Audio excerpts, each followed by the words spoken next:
ஆயுர்வேதம் டுடே மாத இதழ் வழங்கும் தமிழ் மருத்துவம் உங்களை அன்புடன் வரவேற்கிறது. கருப்பு உளுத்தம் பருப்பில் இருக்கும் நன்மைகள். வணக்கம் யுவர்ஸ், நம்ம எல்லார் வீட்லயும் பொதுவா யூஸ் பண்ற ஒரு சாப்பாட்டு பொருள் தான் இந்த கருப்பு உளுத்தம் பருப்பு.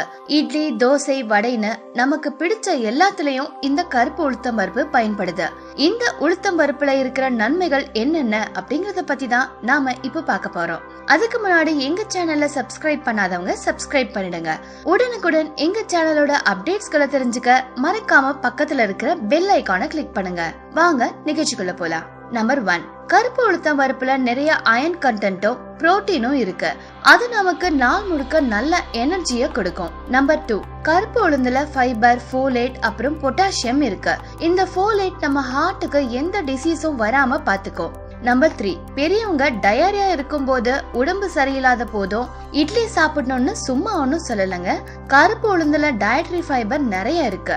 அது எந்த மாதிரியான டைஜஷன் ப்ராப்ளமா இருந்தாலும் குணப்படுத்திடுமாம். நம்பர் 4, கருப்பு உளுந்து சாப்பிட்டா ஏஜிங்க தடுக்கும் அப்படின்னு சொல்றாங்க. அது மட்டும் இல்லங்க, உங்க ஸ்கின்னை ஜொலிக்க வைக்குமாம் இந்த கருப்பு உளுத்தம் பருப்பு. நம்பர் 5, மூட்டு வலிக்கும் மசில் பெயினுக்கும் ஆயுர்வேதத்துல இந்த கருப்பு உளுத்தம் வச்சு பண்ணின பேஸ்ட் தான் யூஸ் பண்றாங்க. நம்பர் 6, இந்த கருப்பு உளுந்து பேஸ்ட் உங்க முடிக்கு கூட ரொம்ப நல்லதா. முடி கொட்டுறது நின்னு முடி அடர்த்தியா வளர கருப்பு உளுத்தம் பருப்பு உதவி பண்றதா சொல்றாங்க. என்ன வியூவர்ஸ், இந்த விஷயங்கள் எல்லாம் உங்களுக்கு உபயோகமானதா இருந்திருக்கும்னு நம்புறோம்.